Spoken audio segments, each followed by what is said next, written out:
আমরা তো সবাই বিচার বিচার বিচার নিয়ে কথা বললাম, কিন্তু বিগত 17 বছরে যে নির্যাতিত এবং শহীদ প্রেসিডেন্ট জিয়াউর রহমান, তারপর আরাফাত রহমান কোকো ভাই, তারপর 111-এ তারেক রহমান যে অত্যাচার, যে নিপীড়ন সহ্য করছে, তার মুখ থেকে একবারও শুনি নাই যে আওয়ামী লীগের বিচার করবে।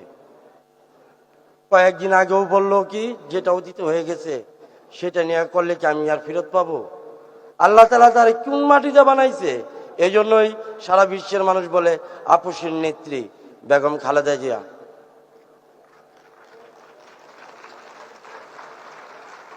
লক্ষ মানুষ, কোটি মানুষ তার জানাজায় অংশগ্রহণ করছে।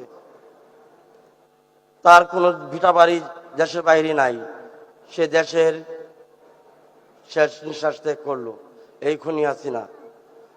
17 বছর আন্দোলন সংগ্রাম করে জুলাই আগস্টে 5 আগস্ট খুনি হাসিনার দোসররা আমার এই ডান হাত দ্বিখণ্ডিত করে ফেললো। ঢাল হয়ে পাশে দাঁড়ালো আবুল কালাম আজাদ, হাজী মুজিবুর রহমান, কেন্দ্রীয় তাঁতি দলের সভাপতি এবং সেক্রেটারি।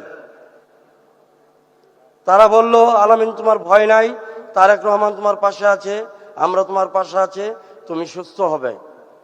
তারা চিকিৎসা দিয়ে আমাকে সুস্থ করলো। আমি বলতে চাই, ইন্টারিম সরকারের অবস্থা থাকা অবস্থায় জামাত যে পরিমাণ লুটপাট করলো, যে পরিমাণ ডাকাতি করলো, এটা বলে লেখি শেষ করা যাবে না। কথা ঠিক কিনা? এই যে জাদুঘরে দেখলাম যে ডক্টর ইউনূস, আমাদের স্বরাষ্ট্রমন্ত্রী সালাউদ্দিন স্যার এবং জামাতের যে ডক্টর শফিকুর রহমান, দেখলাম তেল মাইরা ইউনূসের সঙ্গে বৈশা রয়েছে। আর সালাউদ্দিন ভাই বিএনপি কখনো তেল মারা শিখে নাই, তেল মারার রাজনীতি বিএনপি করে নাই, এটা এই পূর্বের ইতিহাসই আছে। সালাউদ্দিন ভাই দেখলাম পিছনে বসা।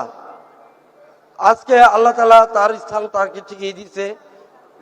শফিকুর রহমান সেই ইতিহাস 1971-এর ইতিহাস যদি বলতে যাই, তাহলে সেই রাজাকারের ভূমিকায় জামাত ছিল, এখনো তারা সেই ভূমিকাতেই আছে। তারা জুলাইকে ধারণ করে না, তারা জুলাইকে বিক্রি করে। জামাত জুলাইকে বিক্রি করতেছে এখনো, আর বিএনপি যা জুলাইকে ধারণ করে। কারণ অসংখ্য নেতা কর্মী আমার মতো পঙ্গু হয়েছে এই জুলাই আন্দোলনে, জামাতের কোনো নেতা কর্মী আন্দোলন করে পঙ্গুত্ব বরণ করে নাই। আমি বিনীতভাবে অনুরোধ করব, জনাব তারেক রহমান প্রাইম মিনিস্টার, আমাদের বাংলাদেশের অভিভাবক এবং জিয়াউর রহমানের সুযোগ্য সন্তান, আপসীর নেত্রী মা খালেদা জিয়ার সুযোগ্য সন্তান, আমাদের প্রিয় নেতা, আমাদের প্রাণের প্রিয় নেতা তারেক রহমানের কাছে, যে আমরা যারা হাত পা হারাইছি তাদের এখনো আমাদের সরকারের পক্ষ থেকে তাদের হাত পায়ের কোনো ব্যবস্থা করে দেওয়া হয় নাই। তারা চলতে ফিরতে পারে না। আমার এই হাতের ট্রমাটা দেশের চিকিৎসা নেওয়া সম্ভব না। ডাক্তার বলছে যে দেশের বাইরে যদি সুযোগ থাকে যান, আপনার এই হাতের রগের সমস্যাটা ওইখানে সমাধান করতে। কারণ এটা তো কাইটা ফেলাই দিছে, রগের মাথাটা তো আর বন্ধ হয় নাই। এই রগের যে চাহিদাটা, হাত খুঁজে আঙ্গুল খুঁজে এই অনুভূতিটা উঠলে তখন এই হাত মনে করেন যে অনেক এরকম ভাবে থরথর করে কাঁপতে থাকে। ওই ব্যথাটা সহ্য করার মতো বাংলাদেশে কোনো ব্যবস্থা নাই।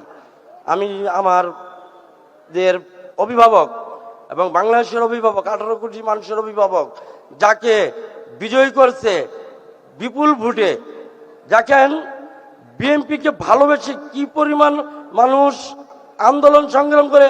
ওই যে মা খালেদা জিয়া বলে গেছিল না, যে আমার তারেক জিয়া যখন দেশে আসবে লক্ষ কোটি জনতা তাকে বরণ করবে।